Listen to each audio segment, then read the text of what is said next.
자, 이스라엘을 저주해서 자기의 야망, 이익을 얻고자 했던 이 거짓된 발락의 탐욕이 철저하게 실패를 합니다. 3번에 걸쳐서 실패를 하고 이제 미혹의 도구를 썼던 발람의 그 저주의 예언이 나오지 못하고 축복의 예언으로 나오게 되는 그런 상황 속에서 완전히 실패를 한 거죠. 그리고 오히려 4번째 예언이 나오는데 이스라엘에 대한 형통뿐만 아니라 이 주변 국가들의 전체에 대한, 특히 모압을 포함한 주변 국가들에 대한 미래적인 역사를 다 예언을 하고 돌아갑니다. 그래서 발람이 돌아가고 발락도 자기 길로 갔다. 완전히 실패로 끝나고 갔다. 그런 의미입니다. 우리가 살면서 상처를 받으면 아프죠. 그리고 그 상처를 보상받을 길이 없기 때문에 더 고통스럽습니다. 근데 상처를 이긴 사람들, 그 상처를 치유하는 길은 바로 그 상처에 있었다. 그런 많은 말들을 하죠. 실패를 좋아하는 사람, 상처를 받는 걸 좋아하는 사람 없을 거예요. 근데 보면은 실패했다고 또 실패자가 되는 것은 결코 아니라는 거죠. 실패는 우리를 그 순간 겸손하게 합니다. 실패는 또 상처를 통해서 우리는 우리 자신의 한계를 철저히 인정하게 되죠. 그리고 그 과정을 지나올 때 그 실패 속에는 성공의 씨앗이 담겨져 있기 때문에 실패의 과정, 상처의 과정을 지나면서 씨앗이 심겨지고 뿌리를 내리고 어느덧 그게 자라게 되더라는 거죠. 이게 과정입니다. 과정. 그래서 그 과정을 이해할 때, 실패의 과정을 열매의 과정으로 볼 수 있을 때 그 상처로 받은 과정의 시간들이 뿌리를 내려서 그 상처로 인한 이전에 볼 수 없었던 치유가 일어나고 열매가 있게 되는 거죠. 그래서 실패했다고 실패자가 되는 사람이 있지만 어떤 사람은 실패를 했지만 절대로 실패자가 되지 않죠. 왜냐하면 열매가 있기 때문에. 그래서 오늘 이 발람의 모습을 보십시오. 거듭된 실패 속에서 가만히 보면 그가 이전에 볼 수 없었던 체험을 합니다. 하나님을 체험하고 또 하나님을 믿는 백성들을 향한 하나님의 사랑을 보게 되고 또 예언하게 되고 그리고 자기 스스로 이렇게 엄청난 하나님의 은혜를 받았다. 그러면 그 은혜에 대한 감격 속에서 하나님을 이렇게 예언하기도 하고 증거하기도 하는데 오늘 발람은 자기 자신에 대해서조차도 눈을 감았던 자가 말한다 하면서 내가 참 어리석은 죄인이었던 자가 말한다. 그런 개념에서 시작하더니 갑자기 하나님의 말씀을 듣는 자가 말한다. 지극히 높으신 자의 지식을 아는 자, 전능자의 환상을 보는 자, 엎드려 눈을 뜬 자가 말한다. 과거에 자기는 눈 감은 자였는데 막 자기를 엄청난 영인적 계시가 있는 사람으로 막 확대해서 얘기할 만큼 변화가 있었다는 거죠. 변화가 있었어요. 그리고 지금 하는 이 예언도 하나님의 예언입니다. 이와 같이 그는 뭔가 이전과 다른 엄청난 하나님의 체험을 하고 기회를 얻은 거예요. 축복합니다. 그러면 실패 속에서도 단순히 내 실수나 나의 실패나 어리석음으로 인한 상처 속에서도 우리는 곱씹어 보면 거기서 자라감이 있다는 거예요. 하물며 하나님을 체험한 거듭된 과정 속에서 그리고 과정 속에 충분히 하나님에 대한 인격과 능력과 지혜를 봤음에도 불구하고 그의 마지막은 그냥 돌아가는 걸로 끝나버려요. 참 어리석죠. 우리에게 이런 한계가 있으면 안 돼요. 하나님은 사랑이지 또 하나님은 절대로 사망이 아닙니다. 사랑입니다. 사망은 종결이에요. 사망이라는 역사를 말하는 순간 종결이에요. 그러나 생명은 말하는 순간부터 시작이에요. 거듭남이에요. 다시 시작하는 거예요. 그리고 자라감이에요. 연속성이라는 거예요. 우리 예수님을 만나면 또 말씀을 들으면 영속성을 가져요.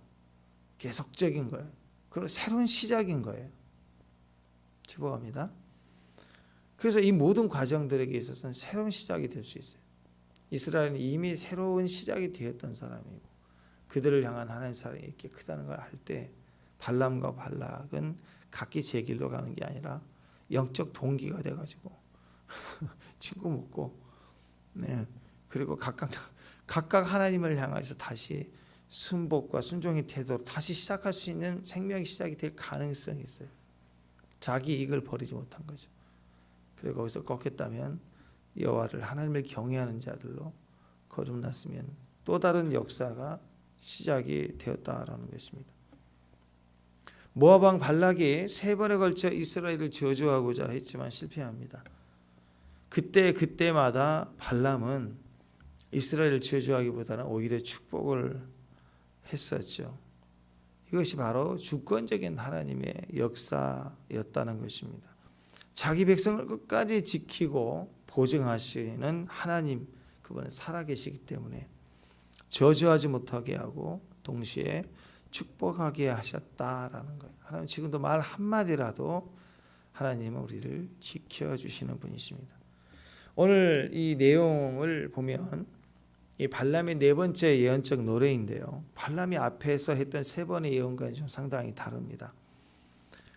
발람이 앞에서 했던 3번의 예언들은 이스라엘을 저주하라는 이 발락의 요구대로 그 요구에 응하는 과정에서 나온 예언들이에요. 각각 저주하라, 산을 옮겨가면서 저주하라 했을 때 나온 예언들인데 이 4번째 예언은 출발이 발락의 요구에 응해서가 아니라 그냥 하나님이 발람을 통해서 돌아가기 전에 마지막 예언적 노래를 하게 하고 돌아가신, 마치 재판장이 꽝꽝꽝 이렇게 판결을 내린 것 같이 변호사 얘기를 들어보고 또 검사 얘기 들어보고 변호인의 얘기를 들어보고 이렇게 하다가 나중에는 꽝꽝꽝 하는 것처럼 이 3번에 걸쳐 요구에 3번에 걸쳐서 예언했던 것과 달리 이번에는 결론처럼 하나님이 주권적으로 발람을 통해서 예언을 하고 돌아가게 합니다. 그 내용면에 있어서도 단순히 이스라엘을 축복하는, 각각 저주하라 그랬더니 축복하는 차원의 예언이 아니라 에돔과 아말렉을 비롯해서 이스라엘 그 밀접한 관계에 있는 주변 가나안 주변의 민족들의 장래들을 쫙 예언을 해요. 이 말은 뭐예요? 이 세상을 주관하시는 하나님, 모든 이스라엘의 역사는 이스라엘만의 문제가 아니라 그 주변 국가까지 포함하여 절대적인 섭리를 가지고 계신 분이 하나님이시다. 그 중에 하나일 뿐인 모압아 까불지 마. 축복합니다. 이스라엘의 출발 자체가 애굽의 당대 최대의 강대국인 애굽에서 나왔고, 그리고 지금 가나안을 향해 가고 있는 가나안 족속뿐만 아니라 그 주변 국가들까지 포함하여 하나님의 절대적 섭리로 역사하고 계시는 민족이다. 이 모든 역사의 주관자는 하나님이시다. 근데 그 중에 일개 모압 너 까불지 마. 발락발락거리지 마. 하나님이 그 역사의 주인 되심을 말해주고 있습니다. 그렇기 때문에 이 발람의 역사적 주변의 모든 땅을 통치하시는 하나님의 역사, 그 핵심이 메시아라는 거예요. 메시아. 그래서 마지막 떠나기 전에 예언하는 이 4번째 예언은 단순히 이스라엘의 주인 되신 하나님, 그리고 그 하나님이 온 땅을 다스리는 역사 주관자이신 메시아, 장차 그 메시아가 올 것을 다시 한번 얘기하고 있습니다. 그러니까 이것은 모압 왕을 얘기한 게 아니라 이 주변의 나라뿐만 아니라 온 땅과 온 우주를 포함해서 메시아의 오심, 예수 그리스도를 예언적으로 선포하고 있는 거예요. 모든 메시지의 핵심은 바로 예수 그리스도입니다. 축복합니다. 17장 17절, 18절, 19절 세 절 읽어봅시다. 시작. 그를 보아도 그때의 일이 아니며 내가 그를 바라보아도 한 규가 이스라엘에서 일어났어. 모압을 이쪽에서 저쪽에서 쳐서 무찌르고 또 셋의 자식들을 다 멸하리로다. 그의 원수 에돔은 그들의 유산이 되며 그의 원수 세일도 그들의 유산이 되고 그와 동시에 이스라엘은 용감히 행동하리로다. 주권자가 야곱에게서 나서 남은 자들을 그 성읍에서 멸절하리로다 하고, 자, 이스라엘에서 한 별, 한 규, 또 주권자 야곱에서 난다. 그래서 이스라엘 모든 성읍을 멸절하고 파괴하고 이기고 다 그런 주권적인 역사를 하고 있습니다. 자, 겉으로 보기에는 이스라엘이 가나안을 정복하고 그 주변의 나라들을 장차 다윗과 같은 인물, 지금으로 보면 다윗이지만 그 당시에는 발람은 모르죠, 누군지. 장차 다윗과 같은 위대한 왕이 나타나가지고 결국은 주변 국가를 다 정복하고 완전히 통치하게 될 것이다. 그런 예언 같아요, 겉으로 보기에는. 그러나 발람 자신도 자기도 모르는 사이에 예언을, 여러분 예언한 자가 모든 걸 알아서 얘기하는 게 아니에요. 그냥 하라고 하는 것을 전할 뿐이에요. 옛날에 왕이 메시지를 전하면 그 왕이 전한 메시지를 전달자가 중간에 읽을 수 없어. 읽으면 안 되죠. 무슨 내용인지도 모르고 전해야 되네. 전달자가 권한이 있는 건 하나도 없습니다. 알 수도 있고 모를 수도 있고 일부만 알 뿐이죠. 짐작할 뿐이죠. 자, 그래서 발람은 자기가 무슨 예언하는지 대충은 이스라엘을 건들지 마라. 이스라엘을 하나님 보호하신다. 그리고 이스라엘은 장차 흥왕할 텐데 주변을 다 정복할 거다. 뭐 그 얘기잖아요, 지금. 근데 겉으로는 그거지만 사실 이 장면에서 발람은 자기도 모르는 사이에 장차 오실 메시아에 대해서 예언하고 있는 거예요. 왜냐하면 이 발람의 예언을 자세히 보면 좀 생각해 봅시다. 발람이 예언을 한 겁니까? 하나님이 발람에게 예언을 하게 하신 거예요.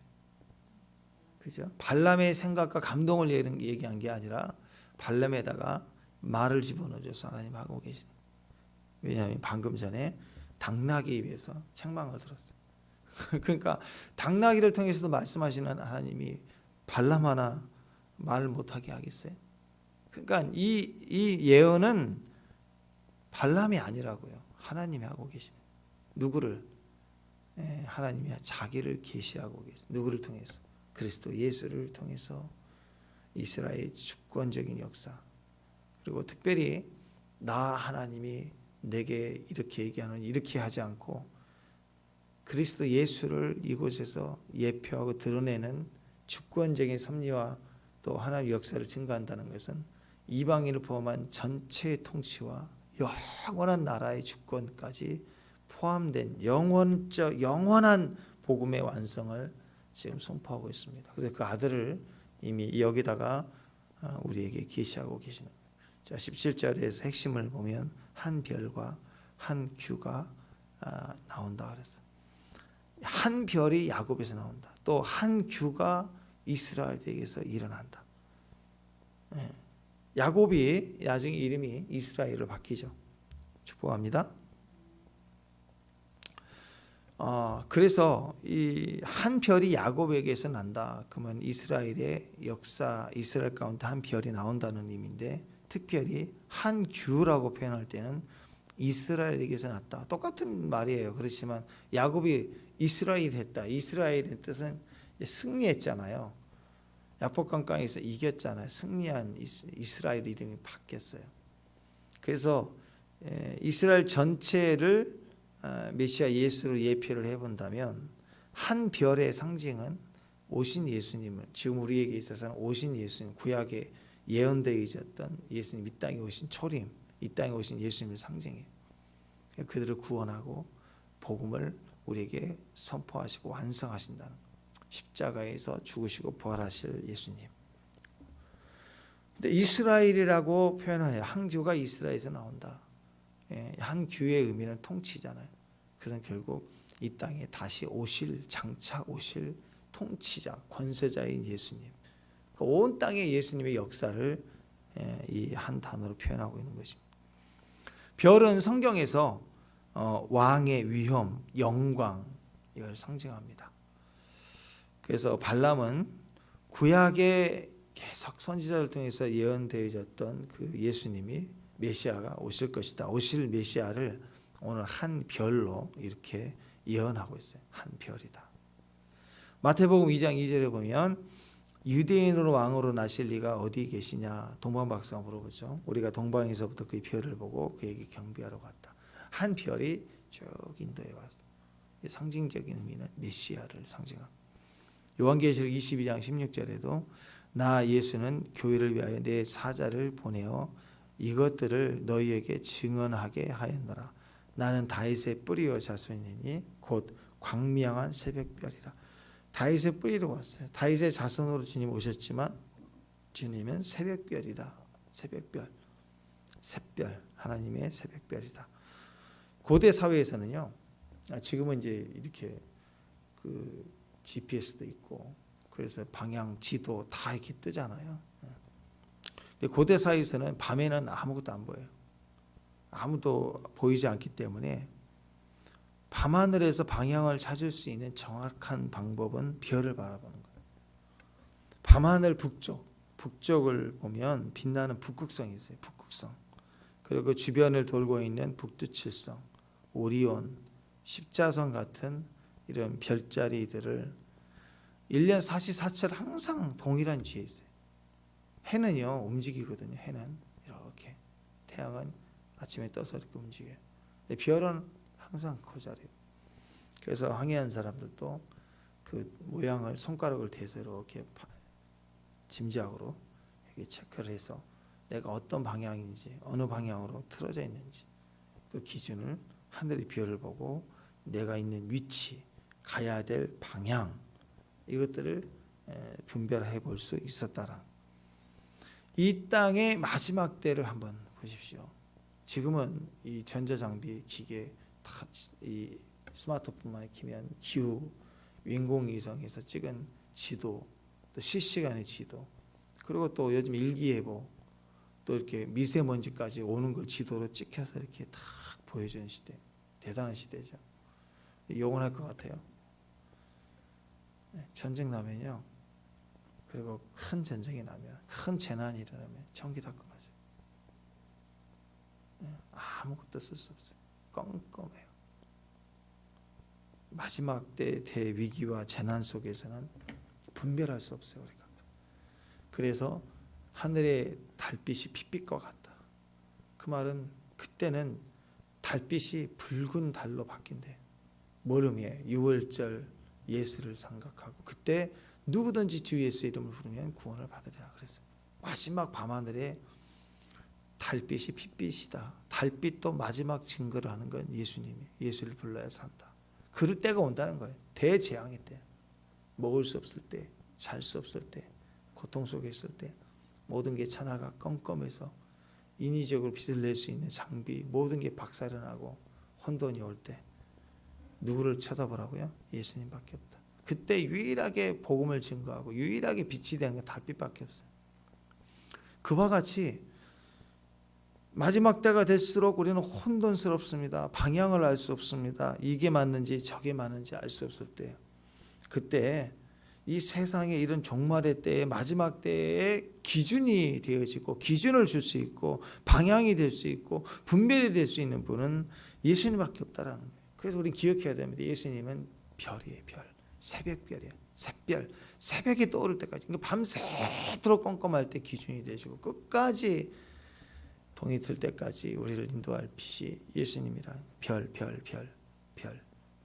별에서 빛이 난다는, 이 땅의 인생의 모든 처해져 있는 우리 삶의 모습 속에서 우리가 있어야 될 위치, 그리고 가야 될 방향을 가르쳐 주시는 인생의 빛은 별입니다. 인생의 별은 예수 그리스도밖에 없어요. 어떤 상황에서도 우리의 참된 길라잡이신 예수님 말을 바라보고 그 말씀만을 듣고 순종하며 따라가야 됩니다. 아멘. 예. 요한복음 14장 6절에 보면 예수께서 이르시되 내가 길이요 진리요 생명이니 아멘. 나로 말미암지 않고서는 아버지께로 올 자가 없는 예수님이 길이에요. 그 길을 따라가야 됩니다. 빌립보서 3장 14절 표대를 향하여 그리스도 예수 안에서 하나님이 위에서 부르신 부르심의 상을 위하여 달려가노라. 우리는 우리 끝날까지 표대를 향해서 전력하기를 바랍니다. 아멘. 예, 아멘. 예, 열방까지 통과해 지나가야 돼요. 하나님의 독생자 예수님은 구약의 예언대로 약속대로 이 땅에 오셔서 우리 죄를 대속하시고 십자가에 죽으시고 부활하셔서 지금 하늘에 오르사 하나님 보좌 우편에 계세요. 아멘. 그 말은 뭐예요? 죽으시고 부활하셔서 하늘에 오르사 하나님 보좌 우편에 계시다. 죽으시고 부활하시고 하늘에 오르사 별이 되셨어요. 우리가 우리의 표현으로 어떤 훌륭한 분이 돌아가셨다. 그러면 하늘의 별이 됐다. 스타가 됐다. 뭐 이렇게 하잖아요. 그런 것처럼 예수님은 하늘의 별이 되셨어요. 예, 축복합니다. 그것은 완전히 사명을 마치고 올라가셨다. 그분은 우리의 별이시다. 스타이시다. 아멘. 예, 근데 그 별이 다시 오세요. 다시 오시고 다시 통치할 것을 얘기합니다. 그게 한 기회예요. 오실 예수님. 그분은 다시 오신다. 별을 보고 가만히 있지 말고요. 별이 있다는 것은 별이 마지막 꺼져간다. 그 말은 새벽별이다. 마지막까지 밝게 빛나는 새벽별이다. 마지막 새별이 더 강하다. 근데 그 별이 꺼져갑니다. 꺼져갈 거예요. 왜? 다시 오실 거니까. 낫이 동이 틀 것이니까. 통치의 날이 올 것이니까. 그분이 다시 오신다는 거. 그게 규예요. 한 규. 규라고 하는 것은 한 나라의 통치자, 왕이 절대적 주권을 상징하는 왕이 손에 들고 있는 지팡이, 지휘봉 그런 거예요. 그게 규예요. 규. 창세기 49장 10절에 보면 규가 유다를 떠나지 아니하고 통치자의 지팡이가 그 발 아래서 떠나지 아니하기를 신뢰가 오기까지 이르리니 그에게 모든 백성이 복종하리로다. 예수님 오실 때 다 복종하는데 그 지팡이에서 지팡이가 그 발을 사이에서 떠나지 않고 통치자의 지팡이 규가 유다를 떠나지 않는다. 아멘. 이 규가 떠나지 않고 또 통치자의 지팡이가 그 발에서 떠나지 않는다. 영원토록 온 나라 백성이 복종한다. 열방이 복종할 것이다. 예수님을 상징합니다. 발람이 예수님을 이렇게 한 규라고 이렇게 표현해서 예언하는 것은 예수 그리스도는 다시 오실 때 그분은 만물을 다스리는 왕으로 오셔서 세상 모든 나라들을 통치하시고 의인에게는 구원을 주세요. 아멘. 상급을 주세요. 그리고 악인에게는 심판을 내리시는 메시아가 되신다는 그 절대적 통치와 정복과 심판을 얘기하고 있습니다.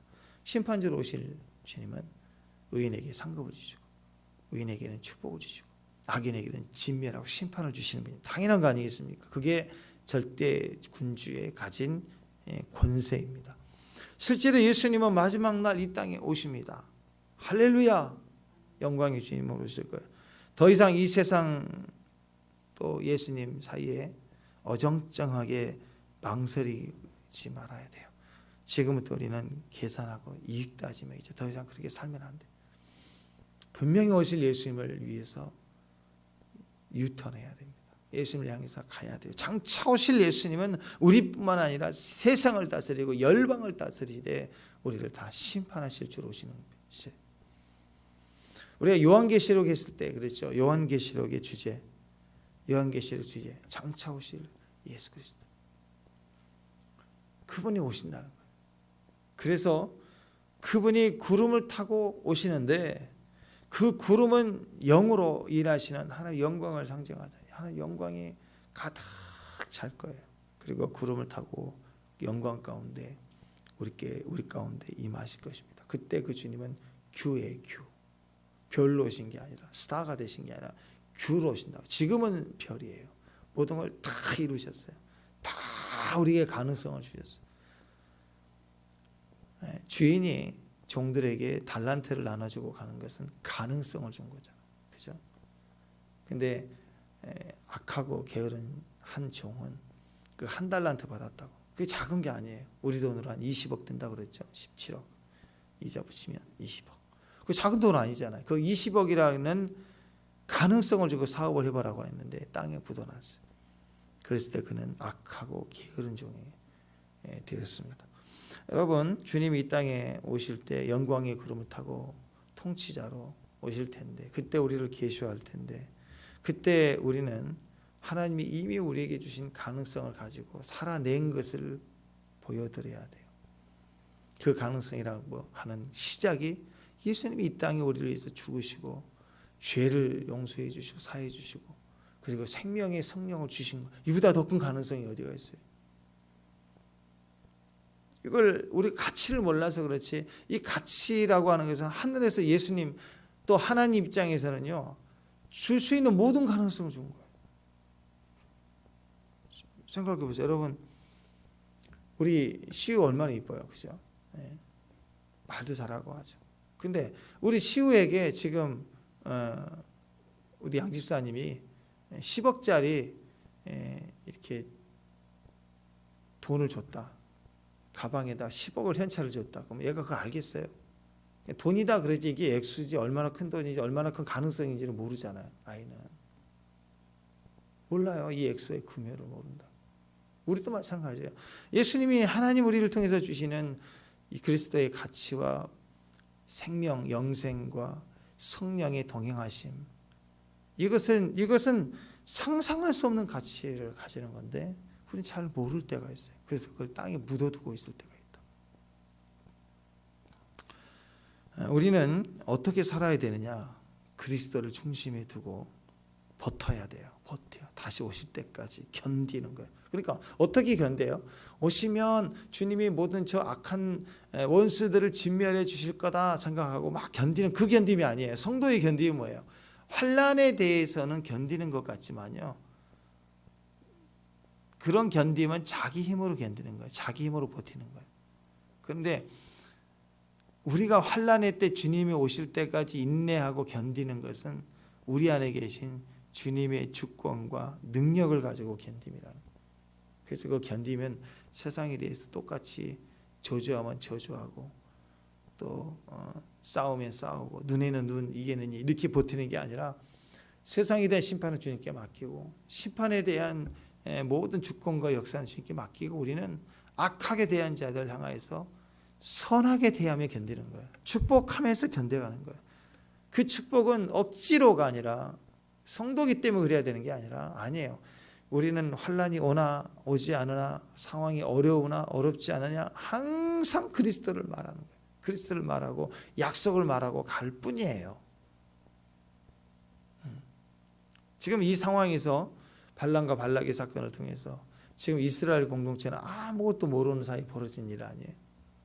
그러면 그 이스라엘 향해서 주님이 이렇게 메시지를 선포하시는, 주님이 기대하시는 건 뭐예요? 그냥 아이가 자고 있는 모습을, 그 막 태어난 지 얼마 안 된 애가 서서 숨도 쉬고 자고 있는 모습을 보면 엄마 아빠는 그걸 볼 때 그냥 눈에서 꿀 떨어져요. 보기만 해도 그 모습에 그냥 그대로 잘 자라다오. 네 존재, 네가 뭘 해서가 아니라 네 존재가 귀하고 너무 소중하다. 그러면서 지켜보고 계셔. 그러니까 그 아이에게 바라는 부모의 마음처럼요, 딱 한 가지밖에 없을 것 같아요. 잠꼬대라도 엄마 하는 거, 아빠 하는 거.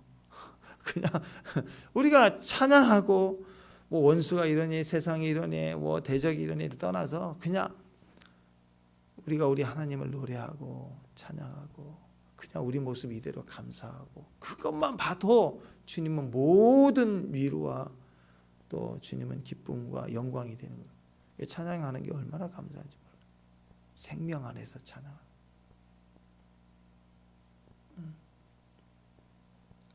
예수님이 한 규로 오신다. 그래서 예수 그리스도 마지막에 우리의 가운데 나타나심입니다. 그분이 나타나시면 세상을 심판하세요. 모든 대적과 악을 하나님이 진멸하십니다. 이스라엘 주변에 있는 모든 나라들 다 대적자들 아니에요. 대적 국가들 싹 다 하나님 정리하신다. 그분이 나타나시면 금보다 귀한 그런 믿음, 확실함, 칭찬, 영광, 존귀 이 모든 것을 다 성도들이 얻게 될 거예요. 대적들은 진멸하지만 주의 성도들에게는 축제와 잔치가 시작이 될 겁니다. 예수님이 한 귀로 오시는 거예요. 한 귀로. 한 별로 오시면 끝났어요. 다 쏟아내고 이루어지고 가셨어요. 영원한 기준이고 법칙일 뿐입니다.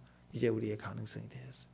이제 성령 인도하심을 따라서 주님이 한 귀로 오심을 대비해야 됩니다. 가만히 있는 게 아닙니다.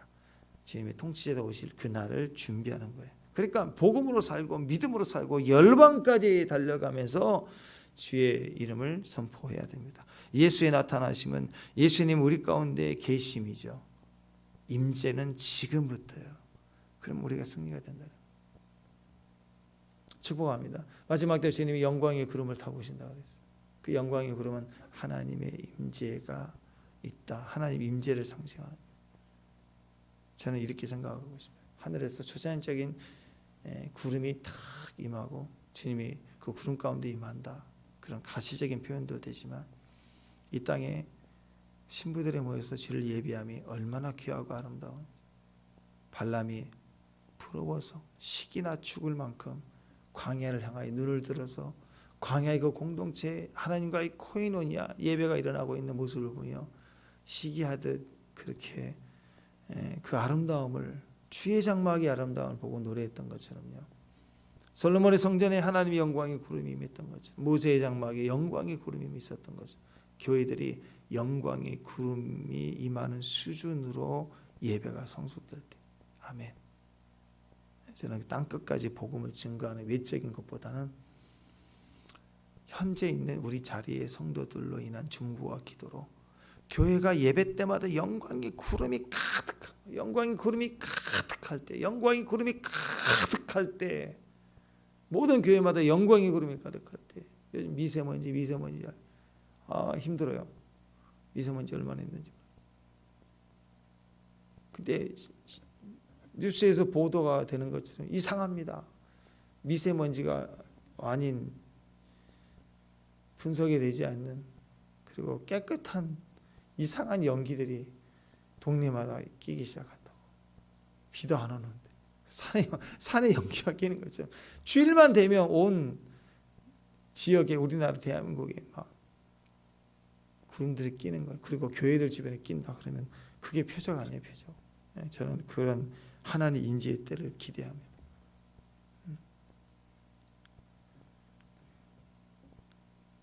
성도들의 집마다 영광의 구름, 교회 모일 때마다 영광의 구름. 그게 예수님의 나타나심을 상징하는 임재의 표현이죠. 그렇게 될 때 주님 오실 때라고 저는 믿어요. 마지막 계시록의 마지막 말씀이 아멘 주 예수여 오시옵소서 그랬죠. 마라나타. 아멘. 예수 그리스도의 오심. 요한계시록의 이러한 주제, 이런 발람이 예언했던 이 계시들을 가진 사람들의 기도는 이제 달라요. 어떤 기도예요? 요한계시록 마지막 그 기도하는 거예요. 주님 나타내 주옵소서. 마라나타. 주 예수여 오시옵소서. 이 기도 속에 다 들어있어요. 우리 바라는 모든 게 다 들어있어요. 아멘. 아멘. 주 예수여 오시옵소서. 네, 할렐루야.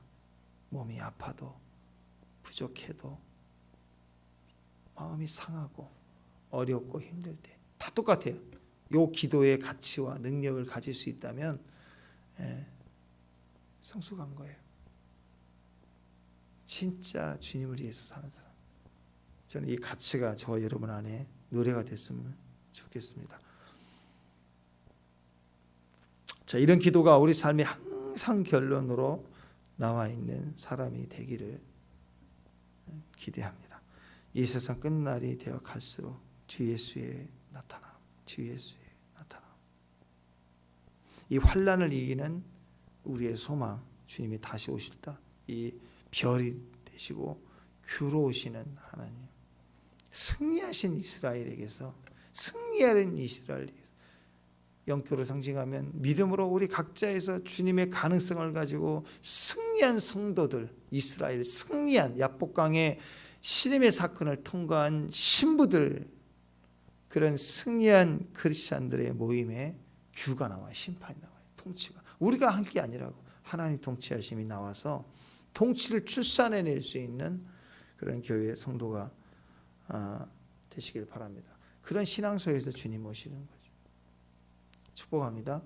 주님을 알고 몸부림치며 고난과 실패 속에서 상처 속에서도 같이 우리 안에 십자가에 죽으신 예수님을 발견하고 거듭났습니까? 예, 그 신앙이 중요해요. 어떤 상황에서도 엎드려서 주님만 의지하고 도와주세요. 엎드렸을 때 그분이 우리에게서 출산돼 나와요. 그게 별이에요. 내 삶의 어떤 기준에서도 주님이 나의 중심이 되십니다 하고 그 주님을 바라볼 수 있는 신앙, 너무 중요합니다. 거기 머물러 있으면 안 돼요. 우리가 서로 모여서 아멘, 이겨야 돼요. 승리해야 돼요. 엎드려야 돼요. 그러면 그 승리할 때, 영으로 승리하는 자에게서는 심판이 나와요. 긍휼이 나오고 상급이 나오고 출산대 나오는 거예요. 주의 통치가 출산대 나올 겁니다. 그 소망을 가지고 주님 오실 그 날을 준비하라. 이 마라나타의 신앙으로 승리하는 저와 여러분 되시길 바랍니다. 기도하겠습니다. 하나님, 오늘 발람의 마지막 노래 예언 중에 주님이 주권적으로 부르게 하시는 노래가 메시아 예수 그리스도의 날이고 우리를 포함한 영원한 보상, 상급과 심판의 축복임을 믿습니다.